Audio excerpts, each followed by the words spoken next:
are listening to In Pursuit of Development with Dan Bannock.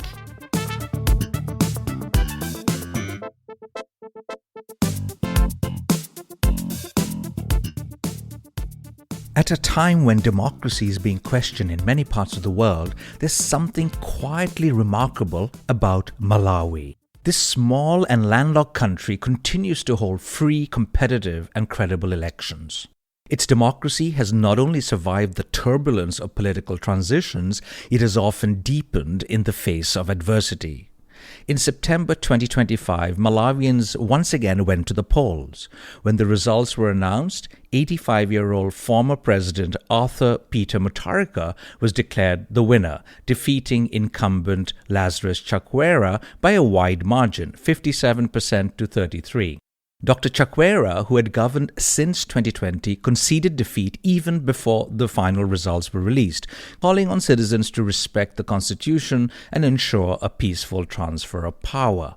It was a calm and orderly election in a region and indeed in a world where peaceful handovers of power have become increasingly rare.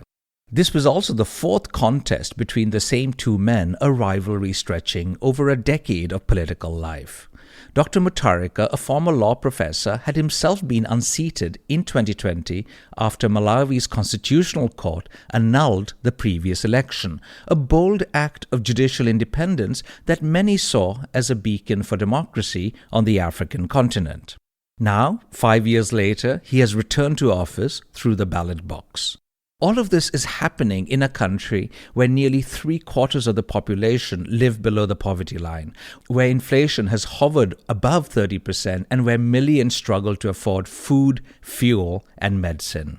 By many measures of material progress, Malawi's development trajectory has been painfully slow, and that is what makes its democratic story so striking and so very instructive. Across the world, we often assume that democracy requires prosperity to thrive, that poverty breeds instability, and that struggling economies inevitably lead to political regression. Malawi defies that assumption. It is a democracy that has endured not because it has delivered prosperity, but because ordinary citizens continue to believe in its value. They turn up to vote, more than 75% of them in this last election, and they expect leaders to follow the rules. That persistence, that civic faith, is something to marvel at. At a time of global democratic backsliding, Malawi stands out for something rare: resilience without reward.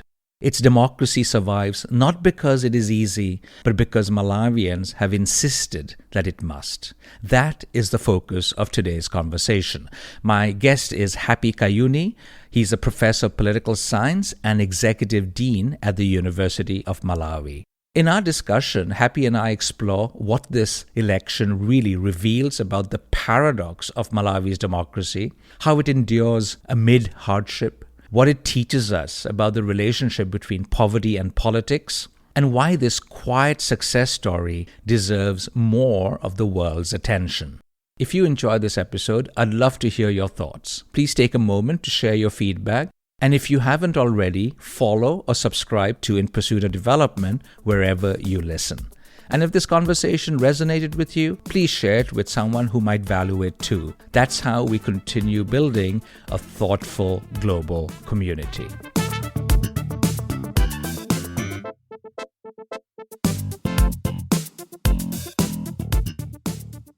Happy, wonderful to see you. It's been 5 years since you were last here in Norway, but to see you here in my studio is a huge pleasure. Welcome. Oh, thank you, Dan. It's quite an honor for me to make it back to Norway. If you look at the world today, there is a lot of concern about democratic backsliding. In this setting, this global setting, there is one beacon of hope, and that is your country, Malawi. You've had recently very successfully conducted elections, free and fair largely. How would you position your country, the democratic ethos, the democratic culture, the very fact that Malawi has had sustained democracy since 1994 in relation to the wider issues of democratic backsliding, particularly on the African continent? Thank you, Dan. Indeed, there is this democratic backsliding all over, specifically even in my region of Africa, Southern Africa in particular, because of a number of challenges that these nations are facing. And even when you look at the data from Afrobarometer, it quite shows that there's a lot of frustration, and indeed the majority now, you discover that even from Afrobarometer studies, they are saying one-party rule is much better. The numbers of those who are in the showing that one-party rule or dictatorship is better, the numbers are growing as compared to those who are still believe in democracy. So this is indeed a big challenge, the whole of the African region. Even when I meet my colleagues in formal discussions, you hear them saying, what is happening in Mali or whatsoever, Burkina Faso and so on is good and so on. And they will highlight some of the benefits of such kind of rule against the democracy. But in Malawi, we see something different emerging. And this is indeed strange. It's not like Malawi is a very rich country. You know very well that we don't rank very well as far as the poverty indicators are concerned. We are one of the poorest and so on, and we feel bad about it. But strangely enough, we see that democracy is thriving. Since 1994. We have had many challenges, and this has become, our nation has become a beacon of hope. More importantly, you remember in 2019, the presidential election results were annulled by the courts, and then we had fresh presidential elections in 2020.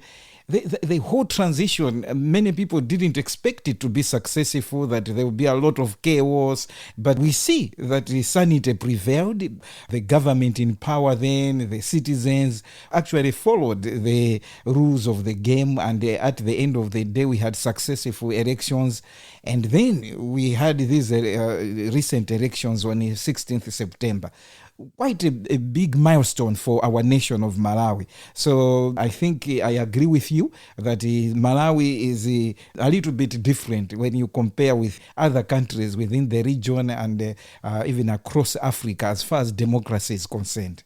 So, I've often said this in Malawi, and a lot of our friends often laugh at it when I say that in many global discussions, there's some talk of there are developing countries and then there's Malawi, and it is often meant as, to symbolize that Malawi is perhaps in its unique category, yes, particularly in relation to development. Yes. But on this matter, if you remember the 2019 election that was nullified, that was annulled by the courts, and fresh elections, as you said, were held. When this happened, Malawi got so much attention, so much positive attention. Yes, and what was really nice then was, and a lot of people, including me, had to, over the years, change the way we talk about Malawi. Because I have to say this very honestly, often there is this idea that when you talk about Malawi, it is, the first thing you say, it's a very poor country. Yes. But that's not how Malawi should be defined. That's not how Malawians should be identified. And I think what happened in the last 5 years, particularly because of strong judicial institutions and the very fact that democracy is perhaps the only game in town, there is this sustained support for democracy. You had magazines like The Economist, many, newspapers really showcasing and highlighting and praising how democracy has survived under very difficult circumstances. Yes. And that, I think, is the big challenge. We'll talk about development or the lack of it slightly later. But going through what happened, in this last election campaign period, how would you characterize that campaigning? I mean, usually the incumbent party always dominates the airwaves. Yes. They control the state broadcasting, corporation, MBC. And I was reading a report recently from the EU Election Observer Mission saying that, typically the MCP party, which was the former ruling party, dominated state media. Yes. So there you have a situation where opposition parties, are not on equal footing, they're always struggling. But despite that disadvantage, Peter Mutharika, who was the former president 5 years ago, whose election was nullified, and then you had President Chakwera, Peter Mutharika, Professor, Dr. Peter Mutharika, has returned to power. So is this a big victory for the DPP party that he represents? How would you characterize this election result? What was strange about this campaign period that we had is that the main opposition, the DPP, led by Peter Mutharika, I would say that the campaign, yes, they were not given the equal footing in terms of coverage by public media like the MBC, etc. But besides that, it was quite clear that the opposition leader was not campaigning. He did not take part in the presidential debates. Neither did the incumbent president. No, not at all. Normally, the opposition will jump inside when there is that opportunity to the presidential debates. So far, we have never seen the incumbent taking part in the history of Malawi. But the opposition, if you are in the opposition, that is a platform that you normally would jump for. But the current president now, who was in the opposition, declined, such kind of a platform.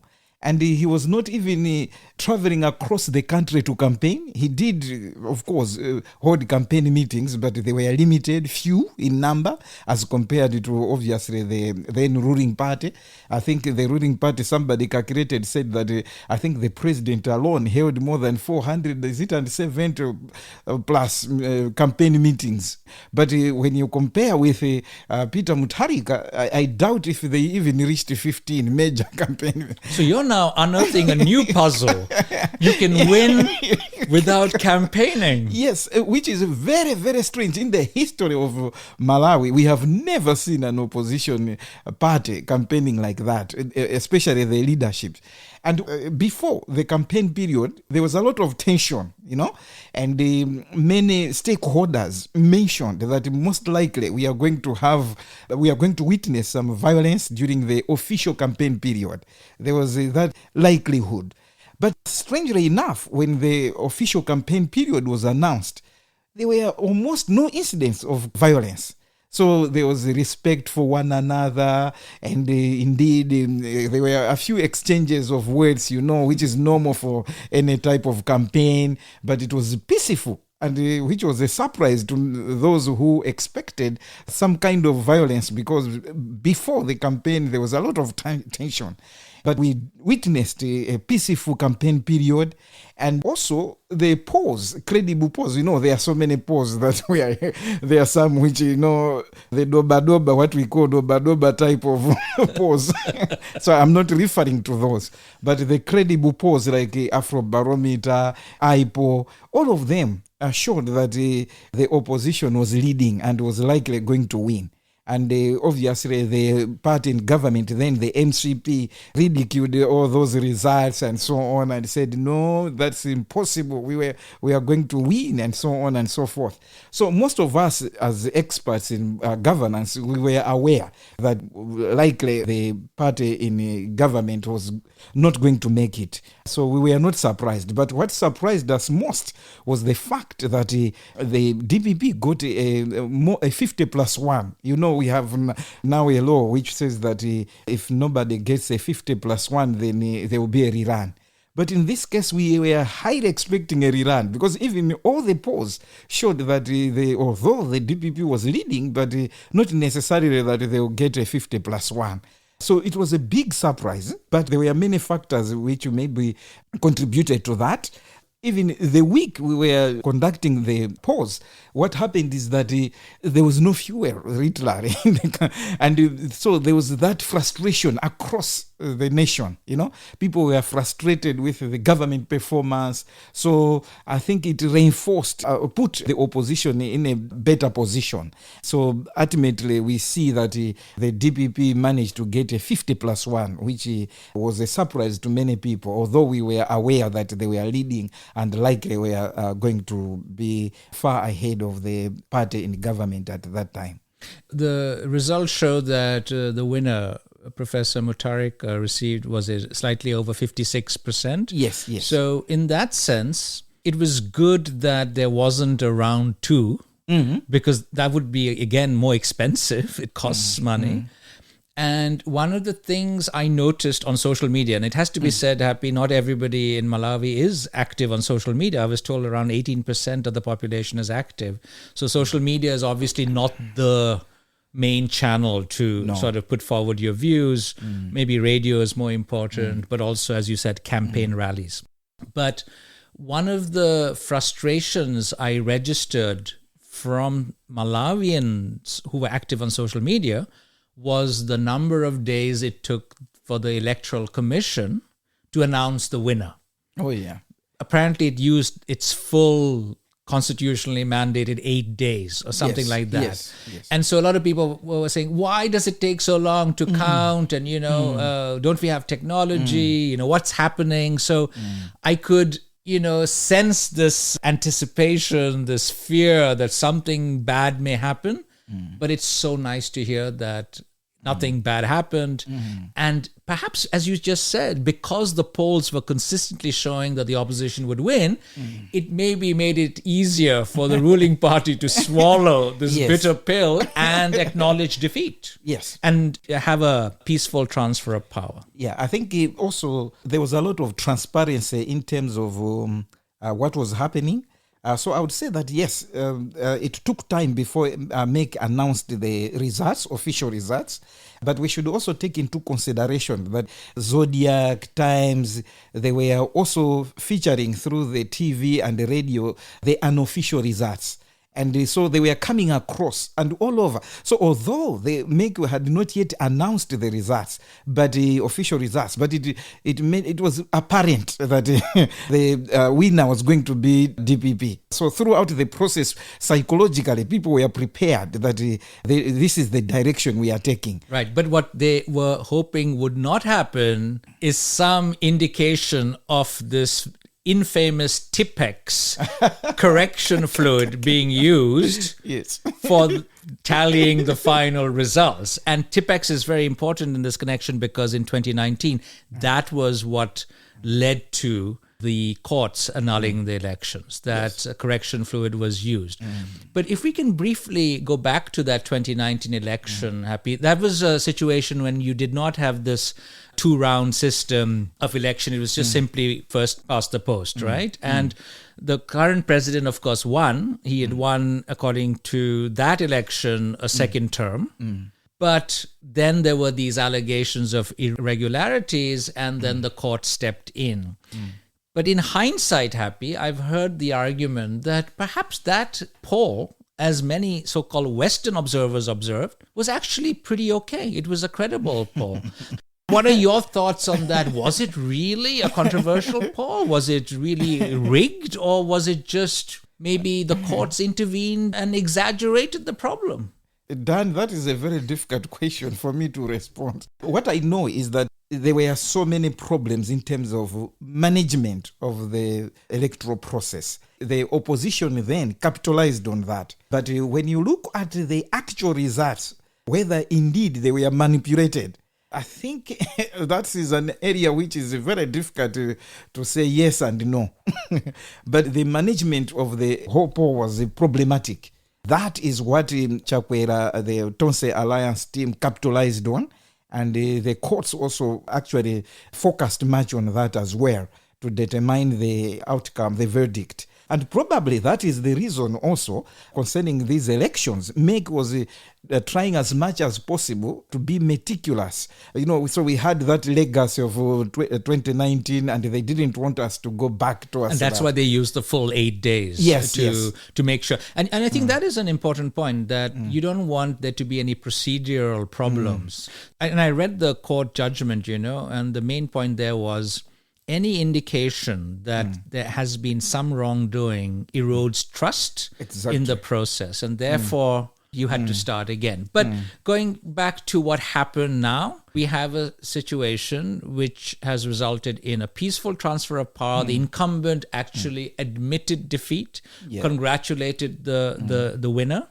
And you have an 85-year-old President Mutharika coming back for his second term. His brother, Bingu Mutharika, was credited for many positive things in the country, including economic growth, taking a firm stance against donor interference, even though, your country is unfortunately very dependent on foreign aid for many sectors. But there was this perception that his brother did a good job, at least in his first term, and then became more authoritarian in his second term. And then he unfortunately passed away. Then the vice president took over. And then we've had his brother, Peter Mutharika, coming to power. 5 years, losing power. You have a new administration under President Chakwera, losing power. And now you are back to President Mutharika. What has changed, Happy? Because the criticism we often hear is that this is just musical chairs. The same leaders, the recycled politicians are coming back to parliament, coming back to power. It is now my turn, and 5 years later, it is your turn. Democracy is thriving. We are all excited about, the vote being the major way of getting rid of people who are not performing. Democracy is, in this sense, defined as a system where parties lose elections. Malawi is doing really well. But is that really changing things on the ground in relation to development? So can you reflect, please, on this relationship between democracy and development in your country? Our second president, Bakiri Muluzi, used to say that our people are not going to eat democracy whenever he wants to say something related to development and so on. To say the truth, there is not really something substantial that has changed since 1994. We see that Bingu Mutharika in his first term is accredited to so many positive things during his time. And probably also the current president, Peter Mutharika, is still riding on that name. His brother's legacy? Yes, exactly, because of what he did in his first term. Largely because in his own term, I don't think he achieved a lot, something that we really talk about. Although during the campaign period, he said that the issue was mainly focusing on experience, saying that proven leadership, back to proven leadership. But of course, there was we had Forex and so on. You compare the economic performance during his reign and that of Chakwera, of course, during the Chakwera reign, the economic performance went significantly down. There was no Forex, many challenges, fuel, unemployment going up, inflation, too many challenges that the MCP faced. Indeed, you can differentiate between Peter Mutharika and the Chakwera regime. However, the fact still remains that during the Peter Mutharika's first term, I don't think there was something substantial that was happening in our country to an extent that we can say that indeed our democracy has led to these kind of benefits. I don't think in terms of development there is that link. However, there is a lot of hope in Malawi. So whenever we have elections, people still have a lot of hope that whenever we have new leaders and so on, we are likely going to have a change, a positive change as but far in as this case, development it's not is concerned. really a new leader, is it? Yeah, it's not a new leader, and that's where that's where now it's some kind of a paradox that the same people are voting for Peter Mutharika, thinking that maybe there will be development, but they can't really point at something that really happened during his reign, apart from the fact that there was a stability in terms of the economy, etc. But you can't compare with the regime of Bingu Mutharika. I think Bingu Mutharika, since 1994, his first term was the only one where we can say there was a real direction in terms of infrastructure, in terms of many areas. You would clearly see that the country was moving towards a positive direction. But afterwards, it was something different. We haven't really witnessed something substantial in Malawi, and we cannot, in other ways, in summary, I'm not saying that our democracy can really say that we has helped us in terms of economic development or social development. I think we are still what we used to be, or even worse. But democracy, you said, is giving you hope. Maybe that is the biggest added value. But if you recall what happened in 2019, there was frustration, particularly because you have a very young country. A lot of citizens are under 18. Yes. They want jobs. Yes. Often they're in the agriculture sector, unemployed. They want jobs. They want the economy to grow. Malawi has a small economy. The economy is not growing. It's landlocked. It's dependent on many, many factors to actually make the economy grow. And in 2019, the youth were protesting. And that led to nationwide protests. Civil society organizations were involved. Then the elections were held. Then they were annulled. New elections were held in 2020, and you had a new regime with President Chakwera and his deputy vice president, Saulos Chilima. Now, on this show, Happy, I had spoken with our common friend, Edge Kanyongolo, in 2020. Because we were so excited. You know, there was this euphoria. People were on the street celebrating that now things will change. This is 5 years ago. Yes. And I put it to Edge that, Edge, come on, this is fantastic, right? And Edge Kanyongolo, who is one of your country's foremost legal scholars, he says, Dan, we've seen this before. I will not get too excited. I want to see the results. And I was telling him, come on, Edge, now things are going to change. I have to say I was wrong. Edge was right. So going back to what happened last month in terms of the election results, Happy, it seems to me that you and many others are basically making the argument that the reason why somebody can win, even without campaigning, is because the incumbent did such a bad job. Exactly. That things went downhill, that it was bad 5 years ago or 6 years ago, it got even worse. But that doesn't square with that enthusiasm we witnessed, because if you remember, there were manifestos saying 5 years ago, we promise 1 million jobs. 1 million jobs. We are going to make the bureaucracy more efficient. People have to show up at work on time. We're going to change the political and admin culture of Malawi. What happened? What went wrong? Of course, a chain of problems. Basically, I cannot necessarily pinpoint to one problem per se, but they are just a chain of them. Too many things were happening. One of the things that I immediately noted, that most of us noted, was that soon after the Tonse Alliance took over, the civil society died, literally, because they were co-opted. Most of the leaders were co-opted. Like, for example, the one who led the demonstrations. He became a minister or something? He became a minister and so on. So there were so many key players who were co-opted. Some of them were sent to embassies and so on. So there was a free reign. It's like the second term of Peter Mutharika, because the first term, he was under stress, a lot of he had to perform. Pressure. Yes, so he was forced, he had to perform. But when it came to second term, because the whole country voted, almost the whole country voted for his party. It's a landslide win. Yeah. Yes, landslide win. All the NGOs, key NGO players were already co-opted in government and so on. Then we witnessed a number of problems emerging. The way he was performing and what he started uttering and so on. And then we witnessed that backslide. Now, in the same way, we also, during the Chakwera regime, we see that most of the civil society organizations, etc., and even the opposition, many people said that the opposition is now silent, it is sleeping. That was the first thing that most of us witnessed, and we were worried. There was no pressure for the government to deliver. Nobody was taking them to account for what they had promised, etc. Maybe 2 years before elections, that maybe civil society and other individuals were emerging now, reminding them about what they promised, etc. And maybe, especially after the fall-off between the president and the former the late Chilima, who was the vice president, that's when we saw some kind of opposition coming in. But otherwise, the landscape was just something like a free reign, do what you want. But is it almost like, okay, now it's my turn, you guys relax.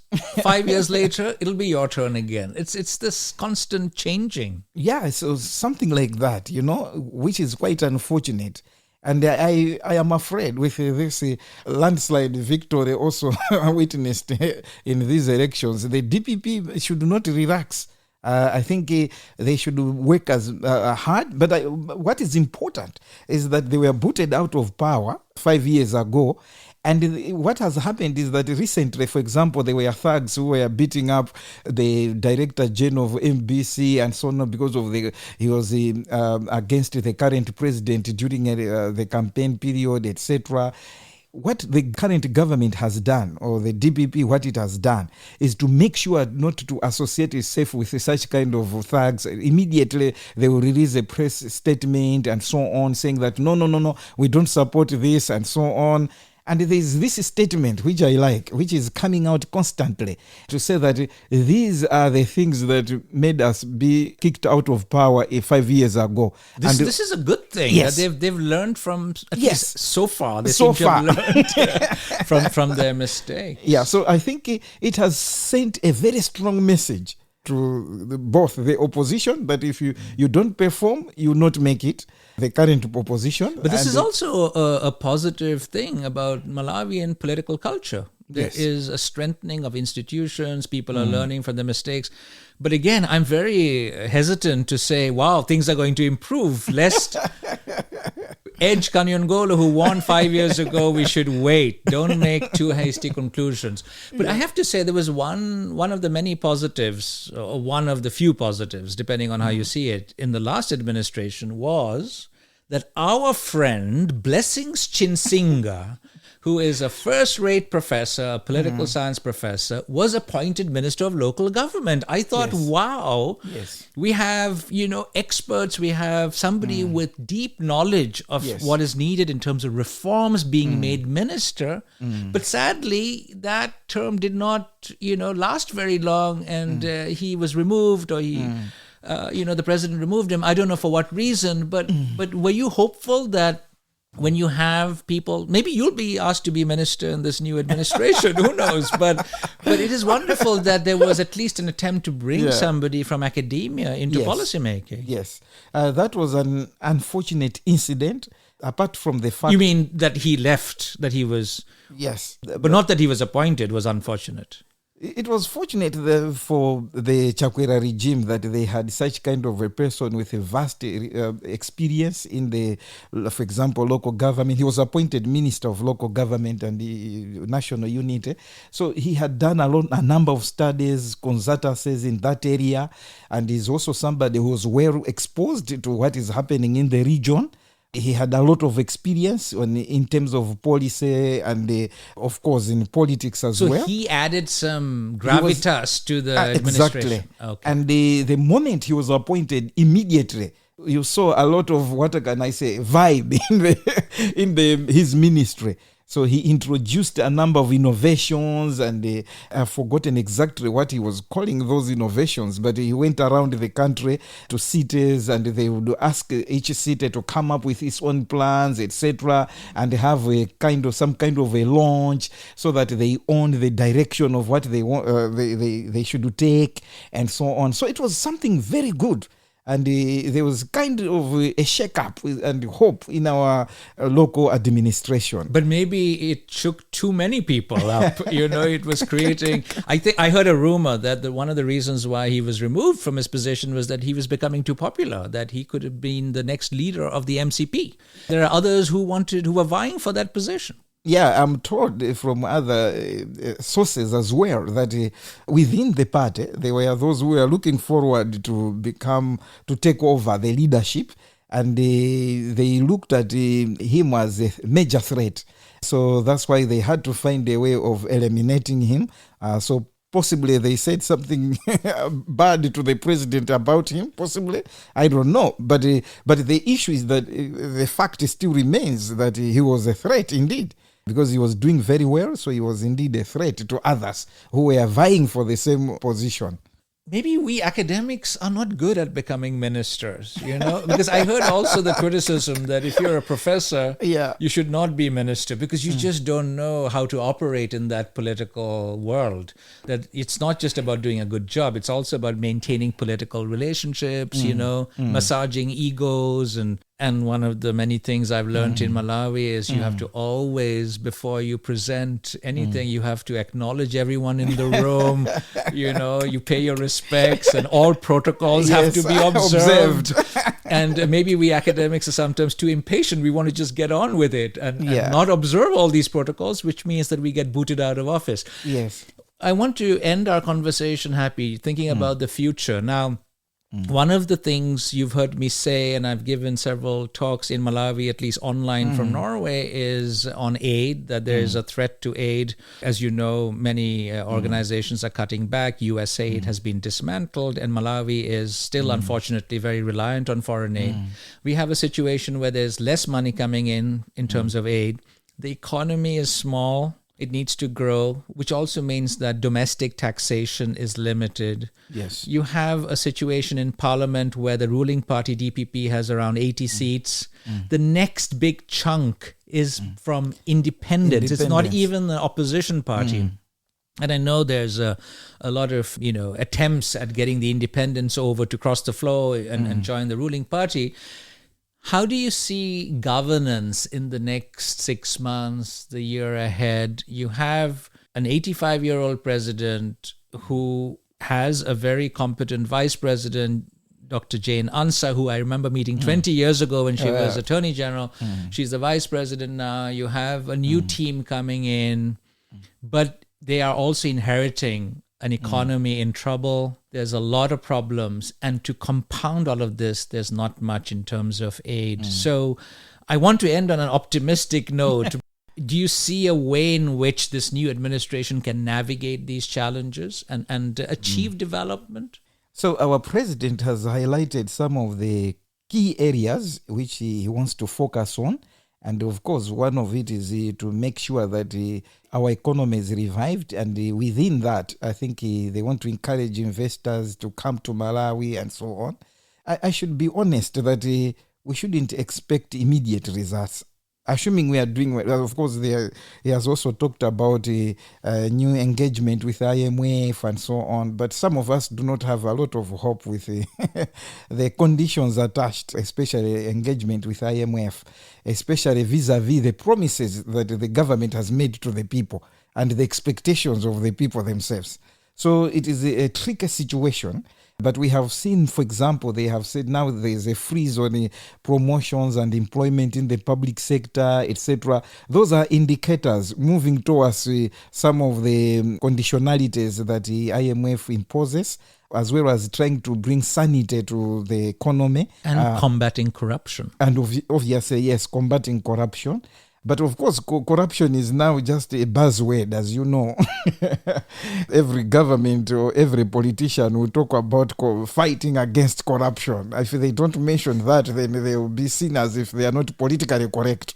Yes, he is fighting against corruption, but that we are yet to see, because there are so many individuals surrounding him who have a lot of cases in the Anti-Corruption Bureau. It's an issue that is very tricky about corruption, and most of us do not have a lot of hope in that area. That yes, probably because of what transpired in the previous regime, maybe they have learned, as I mentioned earlier on, they have learned some lessons, and the issue of corruption maybe will be taken seriously because they know the consequences.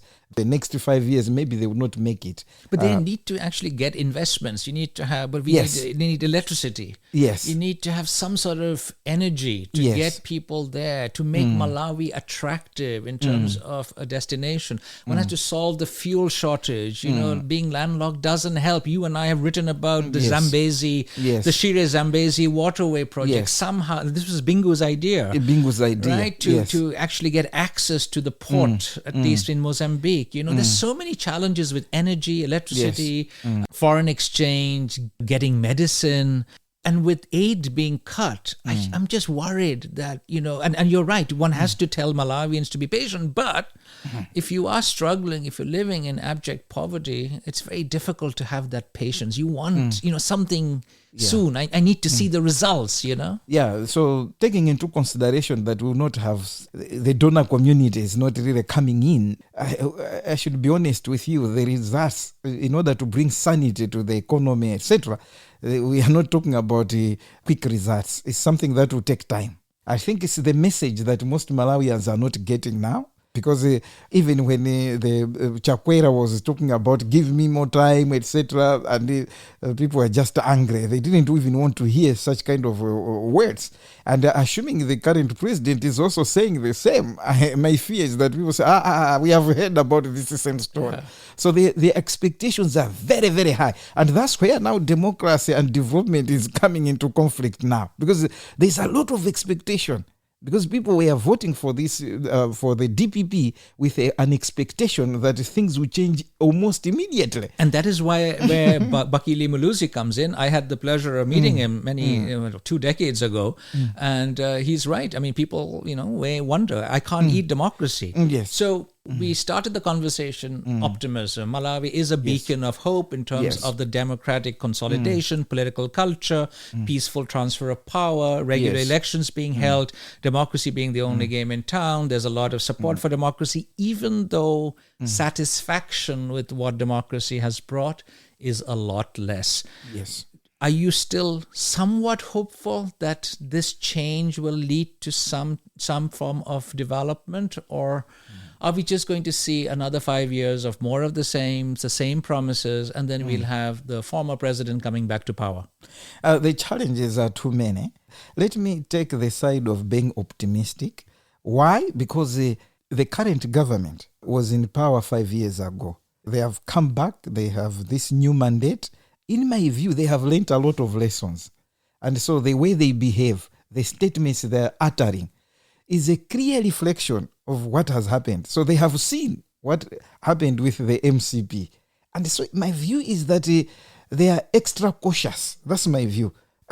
I'm not necessarily 100% hopeful, but I am just taking this side of saying that I have some hope that things will change because the current leadership is aware of what happened and they are very cautious.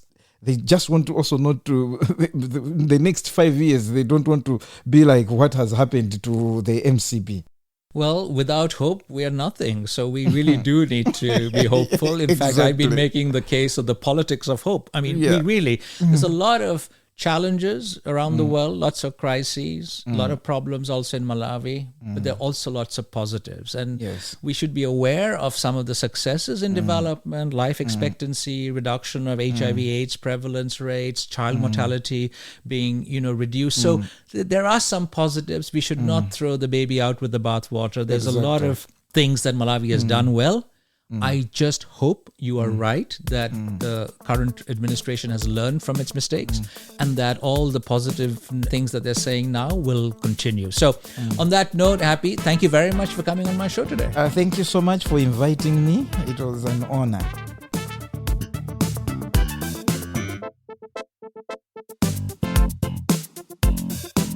Thank you for listening to In Pursuit of Development with Professor Dan Bannock from the University of Oslo. Please email your questions, comments and suggestions to inpursuitofdevelopment@gmail.com.